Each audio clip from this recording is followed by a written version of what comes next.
ये कहानी है दोस्तों 18 साल के राजवीर की। 18 साल का राजवीर जो गांव में रहता है लेकिन मजदूरी करने के लिए शहर में जाता है।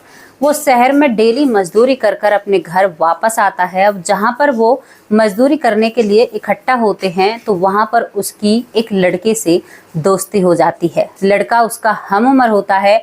लड़के का नाम दोस्तों विजय होता है। विजय और राजवीर की जोड़ी ऐसी थी, राम मिलाई जोड़ी। ये दोनों एक दूसरे के बिना खाना भी नहीं खाया करते। अब दोस्तों जो राजवीर होता है ये बड़ा ही खुश होता है मन में और उस विजय को अपने घर ले जाता है और विजय राजवीर को अपने घर ले जाता है। कुछ समय निकलता है। समय निकलने के बाद जो विजय होता है इसके घर में इसके चाचा की लड़की का जन्मदिन होता है। अब इसके चाचा की लड़की का जब जन्मदिन होता है तो सबसे छोटा वाला चाचा था, उसकी बेटी काफ़ी छोटी होती है। तो यहाँ पर वो चाचा कहता है कि अरे विजय, अगर तुम्हें कोई अपना जानने वाला बुलाना हो तो तुम इस पार्टी में बुला सकते हो, क्योंकि ये हम एक बड़ा बर्थडे मना रहे हैं, हमारी एक लौती बेटी है। अब यहाँ पर विजय का दोस्तों कोई और तो दोस्त होता नहीं है। वो राजवीर के पास जाकर कहता है कि कल मेरी भतीजी का जन्मदिन है, क्या तुम उसमें आना चाहोगे? तो राजवीर कहता है कि क्यों नहीं आऊँगा, दावत को भाई कौन छोड़ता है। और यहाँ पर राजवीर तैयार हो जाता है। राजवीर उस जन्मदिन में आता है, कुछ गिफ्ट अपने हाथ में लाता है और जहां विजय के सभी रिश्तेदार आए हुए थे तो वो सब भी राजवीर को बहुत अच्छे से जान जाते हैं। बर्थडे पार्टी खत्म हो जाती है, सब अपने अपने घर चले जाते हैं दोस्तों। उससे भी आगे कुछ समय चलता है तो तभी विजय का एक और चाचा होता है और विजय एक दिन अपनी मजदूरी पर साइकिल लेकर जैसे ही घर से निकलता है तो वो चाचा पीछे से आवाज लगाता है कि अरे राजवीर, विजय थोड़ी देर रुकना तुम, मुझे तुमसे कुछ काम है। अब यहाँ पर वो चाचा आता है और कहता है कि तेरी बहन जवान हो चुकी है और मैं उसके लिए रिश्ता ढूंढ रहा हूँ। अगर कोई अच्छा सा रिश्ता तेरी नज़रों में भी आए तो तू मुझे ज़रूर बताना, क्योंकि अब तुम्हारी बहन की शादी करनी ज़रूरी है। दोस्तों यहाँ पर जो विजय अपनी साइकिल को लेकर खड़ा है वो तुरंत से झट से बोल देता है कि अरे चाचा, मेरा दोस्त कैसा रहेगा, वो बहुत अच्छा है और वो बहुत अच्छा भी कमाता है और उनका घर भी बहुत बढ़िया है। हमारा जैसा घर है ऐसा ही उनका घर है और आपकी और उनकी बहुत अच्छी निभेगी। अब दोस्तों यहाँ पर जो विजय का चाचा होता है वो कहता है कि ठीक है, तुम उन लोगों से बात कर लेना, ये तुम्हारी जिम्मेदारी है। अब दोस्तों विजय जो होता है पहले यहाँ पर राजवीर के माता पिता से बात करने के लिए जाता है। आज वो मजदूरी पर नहीं गया है। अब वहाँ पर राजवीर के घर बात करता है तो राजवीर के माँ बाप राजी हो जाते हैं। उसके बाद विजय राजवीर के पास जाता है।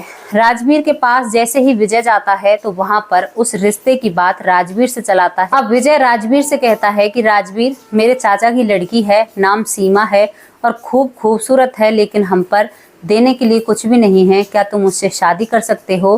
तो राजवीर कहता है कि अरे भाई, तुम ऐसे क्यों कह रहे हो, दहेज का तो हमें कोई लेना देना नहीं है, क्योंकि हम एक सादा सिंपल लोग हैं, मेहनत मजदूरी करते हैं, तो हम क्या दहेज लेंगे। और यहाँ पर जो राजवीर होता है वो कह देता है कि भाई जैसा तुम्हें ठीक समझो वैसा तुम करो। तो दोस्तों जब कोई ऐसा बोल देता है तो समझो उसमें उसकी हाँ है। अब यहाँ पर विजय समझ जाता है कि मेरा दोस्त भी राजी है और यहाँ पर जो राजवीर होता है वो कहता है कि अरे भाई, पहले मुझे माँ बाप से तो बात करने दो। तो विजय कहता है कि मैं तुम्हारे घर बात करके आया हूँ, सभी लोग राजी हैं, तो क्या मैं इस रिश्ते को पक्का समझूं? तो यहाँ पर राजवीर कहता है कि भाई जैसा तुम्हें ठीक लगे वैसा तुम कर सकते हो। दोस्तों विजय खुश हो जाता है, अपने चाचा से बात करता है, दोनों ही परिवारों को मिला देता है और यहाँ पर इन दोनों में शगुन हो जाता है और इन दोनों परिवारों में एक रिश्ता बन जाता है। दोनों की ही शादी धूमधाम से कर दी जाती है और जो सीमा होती है दोस्तों, अब वो राजवीर की पत्नी बन चुकी थी। सीमा अपने ससुराल में जाती है, धूमधाम से शादी हुई है और वहाँ पर सीमा का जो राजवीर के माता पिता हैं वो बहुत अच्छे से स्वागत करते हैं। स्वागत होने के बाद दोस्तों अब दुल्हनिया नई घर में आई है और धीरे धीरे समय आगे बढ़ने लगता है। सीमा अपने सास ससुर का बहुत ख्याल रखा करती और राजवीर से भी बहुत प्यार किया करती और वो पूरे परिवार को बहुत अच्छे से संभाल लेती है। लेकिन कहते हैं ना, कुछ पड़ोसी जो जलने वाले होते हैं, तो ऐसा ही राजवीर के पड़ोसी थे कुछ जलने वाले। अब वो सीमा के कान भरने लगते हैं। दोस्तों 1 साल सीमा और राजवीर की शादी को हो जाता है और दोनों ही जने कहते हैं कि हमें पता ही नहीं चला कब कब में 1 साल निकल गया, लेकिन हमारी शादी को 1 साल हो चुका है। अब सीमा के दिमाग में वो बातें घर कर गई थी जो पड़ोसी सिखा कर गए थे, और सीमा इन बातों पर अमल करती है और अपने घर में लड़ाई जैसा माहौल बना लेती है।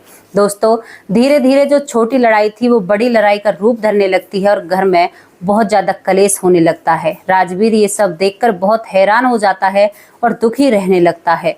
अक्सर उससे विजय भी पूछा करता कि तू इतना परेशान क्यों रहता है, तो सारी बातें राजवीर विजय से शेयर किया करता और विजय भी राजवीर को बहुत अच्छे से समझता है। दोस्तों, एक दिन वैसे ही किसी बातों पर लड़ाई हो रही थी, तभी सीमा और राजवीर के बीच में इतनी जोर से लड़ाई हो जाती है कि सीमा अपना बैग पैक कर अपने मायके रूट कर चली जाती है। राजवीर समझता है कि रूट कर गई है तो कुछ दिनों में वापस आ जाएगी, लेकिन काफी समय निकल जाता है और सीमा ससुराल नहीं आती है। अब यहाँ पर राजवीर के जो माँ बाप होते हैं वो कहते हैं कि बेटा, लड़ाई किसके घर में नहीं होती, तुम जाओ और बहू को अभी लेकर आओ, हमें हमारी बहू अभी चाहिए। राजवीर अपनी ससुराल में पहुंच जाता है, वहां पर उसे विजय भी मिलता है। सभी ससुराल वालों से बहुत अच्छे से पेश आता है और दोस्तों, ससुराल वाले भी राजवीर से बहुत अच्छे से पेश आते हैं क्योंकि वो राजवीर को बहुत अच्छे से जानते हैं। लेकिन जैसे ही राजवीर सीमा से कहता है कि मैं तुमसे हाथ जोड़कर माफी मांग रहा हूँ, क्या तुम मेरे साथ चलोगी? जो हो गया बीती बातों को भूल जाओ और चलो अपने घर की नई शुरुआत करो। तो सीमा दोस्तों एक घमंड की सी बात करती है। सीमा कहती है कि बस इसी दिन का तो इंतजार था कि कब तुम मुझे मनाने आओ और मैं तुमसे कहूँ कि मैं तुम्हारे पास नहीं चलूंगी। दोस्तों, राजवीर की आंखों में आंसू तक आ जाते हैं कि उसे ये उम्मीद नहीं थी कि उसकी पत्नी उससे ऐसा कहेगी, क्योंकि जो 1 साल उनका बीता था ना, वो साल बड़ा ही सुनहरा था। उस साल में बहुत प्यार होता है। अब दोस्तों, राजवीर जब सारी चीजें आजमा लेता है, उसकी पत्नी उसके साथ नहीं आती है, तो राजवीर अपने घर वापस लौट कर आ जाता है। लेकिन ज्यादा आंखें तो राजवीर की तब खुलती हैं जब सीमा डिवोर्स केस के कागज राजवीर के घर भेजती है। राजवीर के घर जब डिवोर्स केस के कागज आते हैं तो उसके माँ बाप को एक सदमा सा लगता है, और जो माँ बाप पहले से ही बीमार रहते थे अब वो और ज्यादा बीमार हो जाते हैं। और दोस्तों, यहाँ पर जो अदालत का फैसला आता है वो सीमा के ही हक में आता है। सीमा एक केस जीत जाती है, दोनों जने एक दूसरे से दूर हो जाते हैं और इनके रास्ते अलग हो जाते हैं। राजवीर अपनी मेहनत मजदूरी में लग पड़ता है दोस्तों, लेकिन एक सदमे और दुखी रहने के कारण राजवीर की जो माँ है वो इस दुनिया से चली जाती हैं।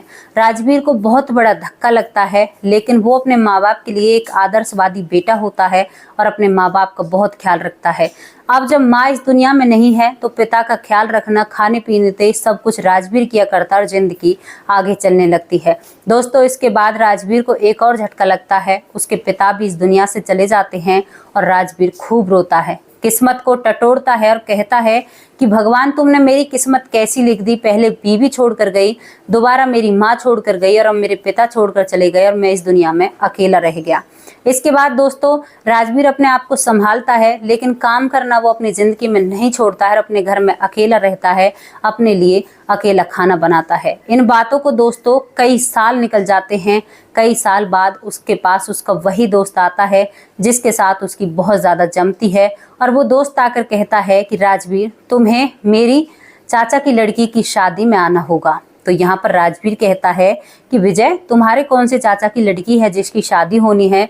तो यहाँ पर विजय कहता है कि अरे वही लड़की जिसके जन्मदिन में तुम आए थे। तो यहाँ पर राजवीर हंसने लगता है कि वो लड़की इतनी बड़ी हो गई कि वो शादी की योग्य हो चुकी है।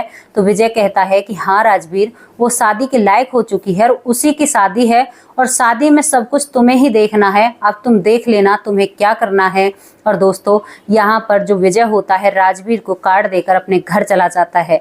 विजय घर चला जाता है। अब जाते ही सीमा विजय से अपने पति का हालचाल पूछती है, लेकिन विजय कह देता है कि अरे बहन, तुम्हें क्या लेना, तुमने तो उसे छोड़ दिया है। और यहाँ पर सीमा थोड़ी सी उदास सी हो जाती है। उसके बाद दोस्तों शादी वाला दिन होता है। राजवीर व्हाइट कलर के कुर्ता पजामा सफेद रंग के अपनी उस दोस्त की चाचा की लड़की की शादी में पहन कर जाता है, और वहां पर जैसे ही जाता है तो सभी रिश्तेदार सोचने लगते हैं कि अरे इस लड़के को हमारी बेटी ने डिवोर्स दे दिया, कितने दिन इन दोनों के तलाक को हो गए, लेकिन आज भी ये लड़का इतना समझदार है कि कितने अच्छे से अपने ससुराल में आकर पेश हो रहा है। अब दोस्तों एक खबर सबरे में फैलती है, तो ये खबर सीमा के पास भी जाती है, और सीमा जैसे ही सुनती है तो उसकी इच्छा जागने लगती है राजवीर को देखने के लिए। अब यहाँ पर सीमा भागी भागी जैसे ही अपने भाई विजय के पास आती है और कहती है कि राजवीर कहाँ पर है, तो विजय कह देता है कि राजवीर तो चला गया। तो सीमा एकदम समुद्र सी खड़ी रह जाती है कि राजवीर इतनी जल्दी चले भी गए। तो यहाँ पर विजय कहता है कि अरे पागल, वो कहीं और नहीं गया है, मैंने उसे मंडप का काम और जो स्टेज है उसका काम देखने के लिए भेजा है, क्योंकि उसके ऊपर भी तो जिम्मेदारी है। तो यहाँ पर जो सीमा होती है शुक्र मनाती है और दोस्तों राजवीर को उसकी नजरें ढूंढने लगती हैं। अब वो स्टेज की तरफ जाती है और वहां पर जो दुल्हन दुल्हन है वो दोनों ही बैठे हुए होते हैं। उन सभी पर दोस्तों सभी शगुन के पैसे चढ़ा रहे हैं, जो जोड़े से हैं वो जोड़े से, और जो अकेले हैं वो अकेले अकेले चढ़ा रहे हैं। दोस्तों राजवीर जो होता है वो भी जोड़े को आशीर्वाद देने के लिए स्टेज की तरफ चलने लगता है। सीमा भी राजवीर के साथ पति पत्नी को, नए जोड़े को आशीर्वाद देना चाहती है। अब जैसे ही राजवीर की नजरें सीमा पर पड़ती हैं कि वो स्टेज पर चढ़ने वाली है, तो राजवीर रुक जाता है। अब सीमा भी रुक जाती है। फिर राजवीर दोबारा से स्टेज पर चढ़ता है तो सीमा भी चढ़ने लगती है, तो राजवीर फिर रुक जाता है और सीमा भी एक सीढ़ी नीचे फिर आ जाती है। दोस्तों ये सभी चीजें रिश्तेदार देख रहे थे और वो भी हैरान और परेशान हो जाते हैं। लेकिन इसके बाद राजवीर समझ जाता है कि सीमा को मेरे साथ इस नए जोड़े को आशीर्वाद देना है, और दोस्तों राजवीर स्टेज पर चढ़ जाता है और उधर सीमा भी स्टेज पर चढ़ जाती है। दोनों ही जने नए पति पत्नी को साथ में आशीर्वाद देते हैं, कुछ पैसे भी देते हैं। जितने भी रिश्तेदार हैं कुछ बातें बनाते हैं कि अरे इन दोनों का तलाक हो चुका है, वरना आज भी इनकी जोड़ी साथ में कितनी अच्छी लगती है। अब दोस्तों सभी उस स्टेज से उतर जाते हैं। वहां पर उस लड़की की विदाई हो जाती है। विदाई होने के बाद सुबह हो जाती है और जैसे ही सुबह होती है तो सभी लोग हारे थके इधर उधर सोने की जगह ढूंढने लगते हैं। सभी लोग ऐसे पड़े हैं जिसको जहां पर जगह मिली है वो वहीं पर सो गया है। लेकिन जो सीमा थी वो अब भी अपने पति को ढूंढ रही है, और यहाँ पर वो अपने पति को ढूंढते ढूंढते वहां पर पहुंच जाती है जहां पर बारात का ठहरने का इंतजाम किया था। दोस्तों वहां पर जो राजवीर होता है वो अपने माथे पर हाथ रखकर एक चारपाई पर लेटा हुआ है, और सीमा चुपके से जाकर राजवीर के पैरों की तरफ बैठ जाती है। अब जैसे ही वो पैरों की तरफ बैठती है तो राजवीर अपने चेहरे से हाथ हटाता है और अपनी खाट पर बैठ जाता है। वो कहता है कि अरे सीमा, तुम यहाँ पर कैसे आई हो और तुम्हारे क्या हाल चाल हैं। सीमा इतने ही सुनते ही दोस्तों रोने लगती है और बहुत जोर जोर से रोने लगती है। तो राजवीर कहता है कि आखिर ऐसी बात क्या है जो तुम इतना जोर से रो रही हो, प्रॉब्लम क्या है, कोई परेशानी है तो मुझे बताओ। भले ही मेरे और तुम्हारे बीच में तलाक हो चुका है, लेकिन मैं आज भी तुम्हारी परेशानी को हल कर सकता हूँ। और दोस्तों सीमा झट से अपने पति के गले लग जाती है राजवीर के, और जोर जोर से रोने लगती है। अब वहां पर कुछ रिश्तेदार सोए हुए थे, वो सभी जगकर बैठे हो जाते हैं और वो कहते हैं कि ये सब कुछ क्या हो रहा है। राजवीर सीमा को अपने आपे से दूर करता है, कहता है कि सभी रिश्तेदार हैं, आखिर बात क्या है, तुम वो बात तो बताओ। तो यहाँ पर सीमा कहती है कि राजवीर मुझे माफ कर दो, मैंने कभी भी तुम्हारी भावनाओं का मान सम्मान नहीं किया, और जितने दिन मैं तुमसे अलग रहकर तलाक लेकर मैं अपने मायके में रही हूँ ना, उतने दिन में मुझे पता चल गया कि मायका क्या चीज होती है और ससुराल क्या चीज होती है। दोस्तों सीमा का जब तलाक हुआ था तो ना ही तो तलाक के बाद कुछ दिन तो उसके घर वाले उससे अच्छे से रहते हैं, लेकिन उसके बाद ना ही तो कोई ज्यादा तवज्जो दिया करता, ना ही ज्यादा उसका हालचाल पूछा करता। जहां पर पड़ी रहे, जैसे रह रही है ऐसे रहे, कोई भी उस पर ध्यान नहीं देता है। तो वो जब अकेली रहा करती तो अपने पति को याद किया करती और हमेशा ये सोचती कि वो मेरा शायद बहुत ख्याल रखते। यहाँ पर सीमा राजवीर से बार बार माफी मांगने लगती है, तो राजवीर उसके आंसू पोंछता कहता है कि सीमा मुझे पता है तूने अभी तक शादी नहीं की है, लेकिन ये नहीं पता शादी क्यों नहीं की। लेकिन मैंने तो अभी तक शादी इसलिए नहीं की क्योंकि मैं तुमसे बेइंतहा प्यार करता हूँ और मैं तुम्हें नहीं छोड़ सकता। तो सीमा कहती है तुम्हें क्या लगता है मैंने शादी क्यों नहीं की? मैंने भी शादी इसी वजह से नहीं की है क्योंकि मैं तुम्हें बहुत पसंद करती हूँ और मैं तुम्हारे साथ रहना चाहती हूँ। दोस्तों दोनों ही जने एक दूसरे के आंसू पोंछते हैं और वहां पर दोनों ही जने राजी हो जाते हैं, और सीमा कहती है कि अब की बार माफ कर दो, कभी भी ऐसी गलती नहीं करूंगी। और यहाँ पर ये बात दोस्तों सभी के जरिए सीमा के पिता के पास पहुंचती है और वो भी भागा दौड़ा वहां पर आता है। सभी रिश्तेदार इकट्ठा हो जाते हैं, उनके इन सभी चीजों को देख रहे थे सभी रिश्तेदार। अब यहाँ पर सीमा का पिता कहता है कि अगर भाई तुम दोनों को एक दूसरे पसंद हैं तो हमें कोई ऐतराज नहीं है, तुम दोनों एक साथ रह सकते हो। और सभी रिश्तेदार मिलजुल कर दोस्तों जो मंडप यहाँ पर दूसरी बहन के लिए सजा था, वो तो अपने घर चली गई। उसी मंडप में सीमा राजवीर की दोबारा से शादी करा दी जाती है और सीमा को भी उस घर से विदा कर दिया जाता है राजवीर के साथ। अब सीमा जैसे ही अपने ससुराल में पहुंचती है तो वहां पर देखती है ना ही सास है ना ही ससुर है, तो वो और भी रोने लगती है और कहती है कि राजवीर शायद ये सब कुछ मेरी वजह से हुआ है। तो राजवीर कहता है कि क्यों, तेरी वजह से क्यों हुआ है, ये तो विधि का विधान है, जो आया है उसे जाना होगा, इसमें तेरी कोई गलती नहीं होती। और सीमा देहरी पर अपना माथा टेकते हुए दरवाजे पर दोस्तों उस घर में अंदर जाती है, लेकिन उसकी नजरें ना उसके सास ससुर को ढूंढती हैं जो अब उस घर में नहीं रहे हैं। दोस्तों उससे भी आगे सीमा अपनी गृहस्थी को बहुत अच्छे से बसाती है, अपने घर परिवार को अच्छे से चलाती है और यहाँ पर बिछड़े हुए कई सालों बाद दोनों पति पत्नी एक दूसरे के साथ मिल जाते हैं और जो व्यक्ति एक चाचा की लड़की की शादी में गया था वहीं से अपनी शादी कराकर वापस लौट आता है। तो कैसी लगी आप लोगों को स्टोरी, आप अपनी राय रख सकते हैं। कभी भी जोश में गलत फैसले मत लीजिए, गुस्से में कोई फैसला हमें नहीं लेना चाहिए, वरना ऐसी जिंदगी हो जाएगी जैसी सीमा की हुई थी। तो कल फिर हाजिर होंगे किसी अच्छी और सच्ची स्टोरी के साथ। तब तक के लिए नमस्कार, जय हिंद, जय भारत।